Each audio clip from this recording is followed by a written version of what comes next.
बिस्मिल्लाहिर्रहमानिर्रहीम।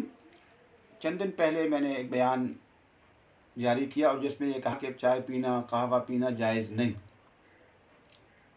तो कई दोस्तों ने इस पर बहुत सारे इश्कालात शुरू कर दिए कि आप ऐसा क्यों कह रहे हैं कि चाय पीना जायज़ नहीं है। तो अर्ज़ ये है कि देखिए, कुरान में अल्लाह ताला फरमाते हैं फ़स्अलू अहल ज़िक्र इन कुंतुम ला तालमून। जो अहल ज़िक्र हैं उनसे सवाल किया जाए अगर तुम नहीं जानते। अगर मसला जिहाद का है तो मुजाहिद उलमा से सवाल होगा तो आपको जवाब सही मिलेगा। अगर आप उस आलिम से मसला पूछेंगे जो जिहाद के शोबे से दूर है और वो जिहाद नहीं करता तो वो जवाब सही नहीं देगा। अब मसला तिब्बी हवाले से है तो उनकी राय मोतबर होगी जो इस शोबे में एक अरसे से काम कर रहे हैं। अगर मैंने नाजायज़ कहा तो मैंने ऐसे नहीं कहा, बल्कि एक वसी तहकीक के बाद और तजर्बे के बाद और बहुत सारे हुक्मा की राय लेने के बाद कहा है। इससे कि चाय बहुत ही नुकसानदेह चीज़ है। मैंने अपनी किताब में भी लिखा भी है इस पर कि पहली बात तो ये है कि चाय मैदे में जाकर तेज़ाबियत बनाती है और तेज़ाबियत से पेट खराब हो जाता है और बहुत सारे अमराज पैदा होते हैं।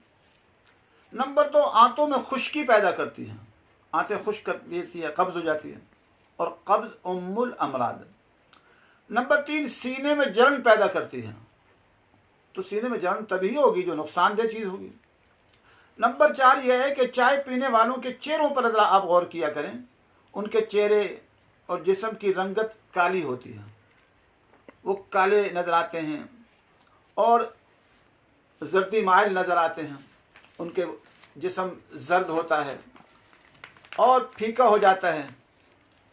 और नंबर 5 यह है कि चाय पीने वालों का जिगर ख़राब हो जाता है और जिगर तो 500 किस्म के काम करता है इंसान के जिस्म के लिए, और जिगर ही ख़राब हो गया और फिर आगे यरकान बनता है इसी से जाकर। तो चाय पीने वालों का जिगर ख़राब होता है और जिगर के अमराज का बढ़ने से यरकान वगैरह हो जाता है इंसान।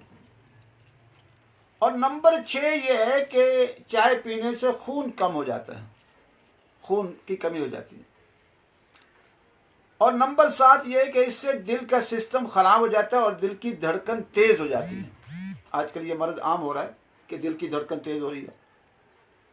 नंबर 8 ये है कि आँखें अंदर धंस जाती हैं। आप चाय पीने वालों पर गौर किया करें कि उनके आँखें धंसे नहीं मालूम होंगे अंदर।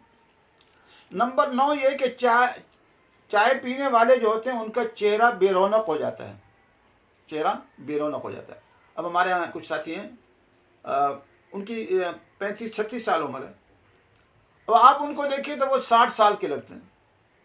अब वजह क्या है कि चाय बहुत पीते हैं, चाय पी कर अपने को ख़त्म किया। खुसूसन जो मेहनत ज़्यादा करते तो वो चाय ज़्यादा शायद कहते हैं उसका इलाज है, हालांकि इलाज नहीं है, ये तो और बर्बादी है। अच्छा, नंबर 9 मैंने अर्ज़ किया कि चेहरा बेरौनक हो जाता है। नंबर 10 ये है कि जिरियान की बीमारी हो जाती है मर्दों को, और एहतिलाम की बीमारी हो जाती है मर्दों को, और औरतों को लिकोरिया और कसरत अय्याम हो जाता है, आजकल ये आम मर्ज। नंबर 11 ये है कि जिस्म के मुख्तलिफ आज़ा में वर्मों और सोजिशें पैदा हो जाती हैं।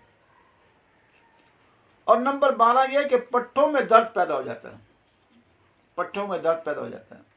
नंबर 13 यह है कि दिमाग खुश्क हो जाता है। और नंबर 14 यह है कि मैदे और आंतों का अल्सर हो जाता है। और नंबर 15 यह है कि मैदे के अमराज पैदा हो जाते हैं। नंबर 16 यह है कि बेख्वाबी यानी नींद न आने का मर्ज पैदा हो जाता है, नींद नहीं आती।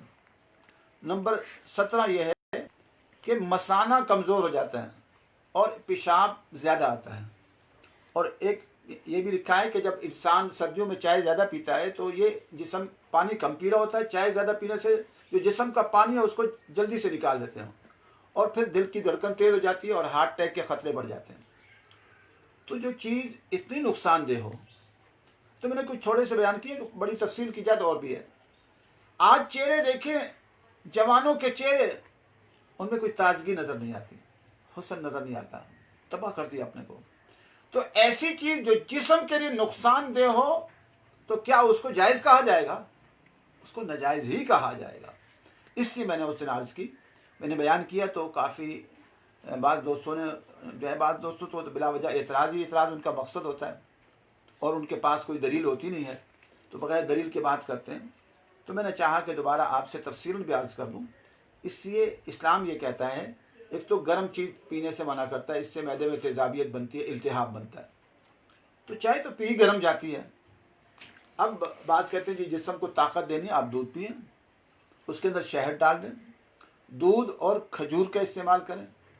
اور یہ طب نبوی کے موافق بھی ہوگا کہ جو ہے شہد گرم ہے اور دودھ ٹھنڈا ہے، اور ایسی کھجور گرم ہے تو دودھ ٹھنڈا ہے، اس سے کئی گنا زیادہ طاقت دے گا. دہی کا استعمال کریں. تو یہ چیزیں انسان کے لیے فائدہ مند ہیں.